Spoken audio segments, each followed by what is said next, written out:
is U.S. Senator Cory Booker. He represents Officer Sicknick's home state of New Jersey. You just saw him there eulogizing Officer Sicknick on the Senate floor last month. Senator Booker, it's really nice to have you here tonight. Thanks for taking time. I know it's a really solemn night. Yeah, thank you very much, Rachel. So Officer Sicknick will lie in honor tonight at the Capitol. Can you talk a little bit about the rarity of that honor? What do you think it means in this context? Look, it is something that does not happen. We are the United States of America. This is our capital. We have rarely seen in the history of our country people die here. We know the British attacked in the War of 1812, but beyond that, we have seen very little violence at our capital. This is a sacred place. But on a very dark day, a shameful day, when the attack was happening, he was one of those people who rushed to fight and defend the United States of America's most sacred spot, the capital of our country. And what has been moving to me is to talk to the other officers who knew him. They describe him as a leader, and perhaps more honorary, they describe him as a servant, that he was there for other officers, that he was a man of kindness and grace. And the pain with his family, I tell you this, it is the just thing that he is lying in honor, but we can do the family no justice. It is just that tonight and tomorrow people will pay their respects, but we can give that family no justice. Justice would be their son and their brother alive right now. And so I hope we as a country hurt right now. We put down our partisan posturing and just hurt. This is a sad and painful moment of remembrance of a person who gave their greatest devotion possible to the country they loved. He served it in the military. He served it as a police officer, and he died amidst an insurrection.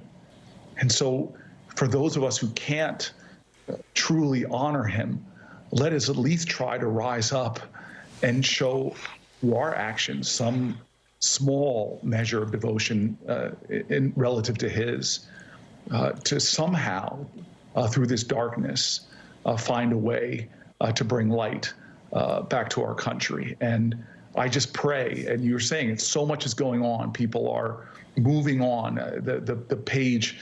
People are trying to turn it.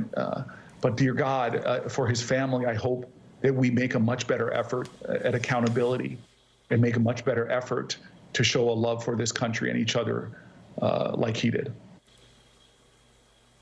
It strikes me, too, just reading about him today and preparing for tonight, thinking about the rarity of this honor, it strikes me that this is also, I mean, it's been less than a month, but it strikes me this is also the first moment as a country and as the capital, the community that works in the Capitol, the first moment to really mark the severity of what happened on January 6th. Obviously, there's the impeachment proceedings, there's a lot of legal proceedings, there's other forms of work on accountability that's happening. But in terms of noting the loss and the trauma and the violence that happened there, this is kind of the first quiet moment. Yeah, well, what I appreciate about your reporting, Rachel, tonight is that you talked about the Capitol Police and what they have endured. And I want to include also the Washington, D.C. police. There are a lot of law enforcement who showed up and suffered as a result.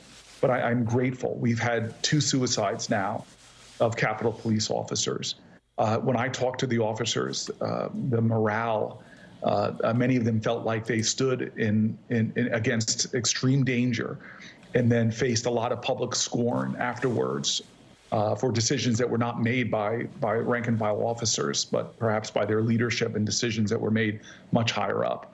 These are folks that love their job and they honor the space in which they work. And so I'm glad that you talked. We lost Officer Sicknick. We lost 2 other officers to suicide, but the injuries of some will be lifetime scars and pain and adjustment. And then there is still a force here that is getting up every day. They've been running 14-hour shifts without days off here still, trying to protect us at a time that the threats of white supremacist attacks are at an extraordinary high moment. And this is a time where they are still grieving for the loss of their officers. A lot of attention is spent is paid to the 535 of us that make up the Senate and House. But this is a place that operates with thousands of people, but for the work of our government would not get done, whether it's Capitol Police officers, people who work at a Sergeant of Arms office, or parliamentarians, or who work in our cafeterias, or who work maintaining the grandeur of this place. All of them, many of them, are still feeling the weight of what happened. Many of them were experiencing the fear and the trauma being present when the attack happened. There's a bigger story here. There's a lot more pain. There's a lot more grief, and people are still experiencing trauma. And so I know that there is a lot of stuff that's capturing the headlines, but I hope that we don't forget the depth and the texture of all that happened. And I hope it informs us. I really do hope that we don't just move on as a country. I really hope it informs all of us and reminds of us of the commitment we have to each other. U.S. Senator Cory Booker of New Jersey, thank you so much for your time tonight, sir. It's a tough night, I know. Thanks for being here. I appreciate you, Rachel, always. Thank you.